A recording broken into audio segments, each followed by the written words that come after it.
વાત કરીએ વધુ એક બ્રેકિંગ ન્યૂઝ સામે રહ્યા છે સુરત તરફથી। સુરતમાં રેલવે ટ્રેકની લાઇનને લઈ અને વિરોધ કરવામાં આવી રહ્યો છે। રેલવે ટ્રેકની લાઇનને લઈ અને લોકો હાલ વિરોધ કરી રહ્યા છે। ગોથાણ હજીરા રેલવે ટ્રેકની બીજી લાઇનનો વિરોધ લોકો દ્વારા કરવામાં આવી રહ્યો છે। સિંગલ ટ્રેકને ડબલ ટ્રેક બનાવવાના સરકારની હિલચાલને કારણે લોકોમાં વિરોધ। હજીરાથી ગોથાણ વચ્ચે 17 ગામોની જમીન પ્રભાવિત થઈ શકે છે। રેલવે ટ્રેક માટે સંપાદન કરવા માટે ખેડૂતોનો વિરોધ છે। 85 એકર જમીન સંપાદન કરવા સરકારની કવાયત। તો વાત કરીએ અંગે વધુ માહિતી માટે સંજય મહંત સુરતથી સીધા આપણી સાથે જોડી ગયા છે। સંજય, જે રીતે સુરતમાં રેલવે ટ્રેકને લઈ અને લોકો વિરોધ કરી રહ્યા છે, આ રેલવે ટ્રેકની અસર સીધા 17 ગામડાના લોકોને થઈ શકે છે, તેની જમીન પ્રભાવિત થઈ શકે છે, શું છે વધુ વિગતો?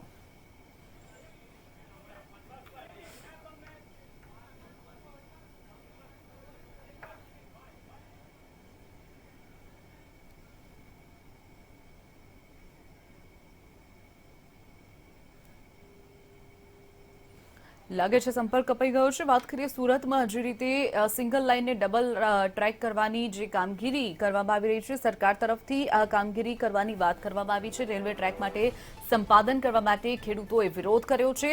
17 ગામના ખેડૂતોની 85 એકર જમીન સંપાદન કરવામાં સરકારની કવાયત સરકારે હાથ ધરી છે, પરંતુ બીજી તરફ ખેડૂતો વિરોધ કરી રહ્યા છે આ ઘટનાને લઈને, કારણ કે તેમની જમીન આ બાબતમાં સંપાદિત થઈ શકે છે, જેના કારણે તેમણે વિરોધ નોંધાવ્યો છે। વાત કરીએ વધુ એક વખત સંવાદદાતા સંજય આપણી સાથે જોડી ગયા છે। સંજય, જે રીતે સુરતમાં જે સિંગલ ટ્રેક છે તેને ડબલ ટ્રેક કરવાની જે સરકારની કામગીરી છે તેને લઈ ખેડૂતો વિરોધ કરી રહ્યા છે, શું વધુ વિગતો? ખેડૂતોનું શું કહેવું છે આ અંગે?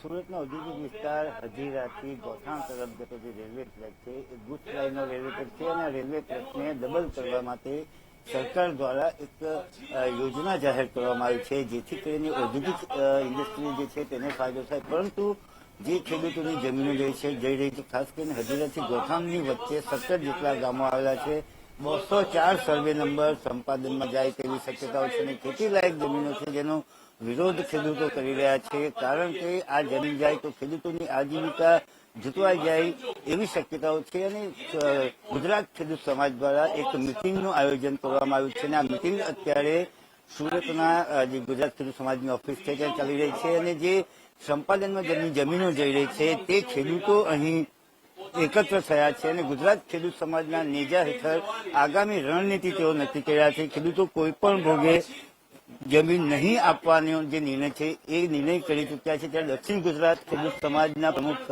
રમેશભાઈ આપણી સાથે જોડાયા છે। રમેશભાઈ, શું મુદ્દો છે? ખેડૂતોનો શું નિર્ણય છે? અત્યારે સરકાર દ્વારા જે જાહેરનામું કરવામાં આવ્યું છે, આ રેલવે ટ્રેક જે હજીરા ઇન્ડસ્ટ્રીઝ થી લઈને ગોઠાણ જે ફેટ કોરિડોર છે ત્યાં જોઈન્ટ કરવા માંગે છે। આ જે સવલત છે એ મલ્ટીનેશનલ કંપનીને ફાયદા માટે છે અને જ્યારે બી સરકાર કઈ બી કઈ કરે છે ત્યારે મલ્ટીનેશનલ કંપનીને ફાયદા કરે ત્યારે બી ખેડૂતોનો ભોગ લેવાય છે। એટલે આજે ખેડૂતો ભેગા થઈને મિટિંગ છે અને ખેડૂતો એક સુરમાં એક જ કે ભાઈ અમારે જગ્યા આપવી નથી। ખેડૂતો જમીન કોઈ પણ ભોગે આપવા તૈયાર નથી, કારણ કે ઉદ્યોગોને ફાયદો થયેલો છે। ગુજરાત ખેડૂત સમાજના પ્રમુખ જયેશભાઈ પટેલ પણ અહીં હાજર છે। જયેશભાઈ, શું સમસ્યા છે? ખેડૂતોનું શું કહેવું છે? ખેડૂતો પોતાની જમીન આપવા નથી માંગતા એવું ખેડૂતોનું મંતવ્ય છે અને જ્યારે હયાત રેલવે લાઇન હોય અને કંપનીઓ અત્યારે એ રેલવે લાઇન ઉપરથી અવરજવર થતી હોય, ફક્ત એક કંપની જે કૃષક ભારતી કોઓપરેટિવ જેની માલિકીનો આ ટ્રેક છે એ ખોટી રીતે ટ્રેકનો ઉપયોગ ન કરવા દેતી હોય એવા સંજોગોમાં ખેડૂતોને નુકસાન પહોંચાડીને સરકાર શું સિદ્ધ કરવા માંગે છે મને નથી સમજાતું। આગામી દિવસમાં શું રણનીતિ રહેશે ખેડૂતોની, ખેડૂત સમાજની? જ્યાં સુધી ખેડૂત સમાજને લાગે વળગે છે ત્યાં સુધી ખેડૂતો જે નક્કી કરશે એ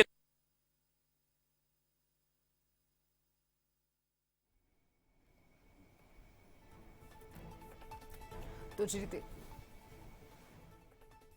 રદ થાય ત્યાં સુધી ખેડૂત સમાજ લડત આપશે। ખેડૂતો મક્કમ દર્શનભાઈ નાયક પણ આપણી સાથે છે। દર્શનભાઈ, જે રીતે સમસ્યા સામે આવી રહી છે, વારંવાર ખેડૂતોએ હડતાલ અને ધરણા પ્રદર્શન જ કરવા પડી રહ્યા છે, શું કહેશો? ખેતી લાયક જમીન ફરી એકવાર ટ્રેકમાં જઈ રહી છે। આજુબાજુના 15 જેટલા ગામોની જે ફળદ્રુપ જમીન છે એ જમીનમાં ગેસની લાઈન હોય, પાઇપલાઇન હોય, અન્ય બુલેટ ટ્રેનની લાઈન હોય અને હાલમાં પણ જે રીતે જમીન સંપાદન રેલવેના ગુડ્સ ટ્રેક માટેની જે માંગણી છે એની સામે ખેડૂતો આજે ભેગા થઈને એક લડતની રણનીતિ નક્કી કરી છે.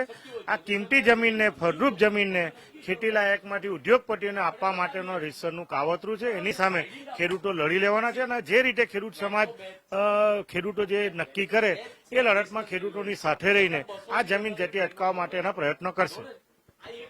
ખેડૂતો એક થઈ રહ્યા છે કારણ કે અહીં જે મીટિંગ છે, મીટિંગનું આયોજન અહીં કરવામાં આવ્યું છે અને ખેડૂતો દ્વારા કોઈ પણ ભોગે જમીન નહીં આપવાનો નિર્ણય લેવામાં આવ્યો છે. તમામ ખેડૂતો એક થઈને, એક જૂથ થઈને પોતાની જમીન બચાવવા માટેના જે પ્રયત્નો છે એ પ્રયત્નો ખેડૂતો કરી રહ્યા છે અને એક જ નિર્ણય સામે આવી રહ્યો છે, કોઈ પણ ભોગે ખેડૂત પોતાની ખેતી લાયક જમીન ક્યારેય સંપાદનમાં નહીં આપે કારણ કે ખેતી ઉપર આધારિત પરિવારો છે એની રોજીરોટી છીનવા જાય તેવા સંજોગો જોવા મળી રહ્યા છે.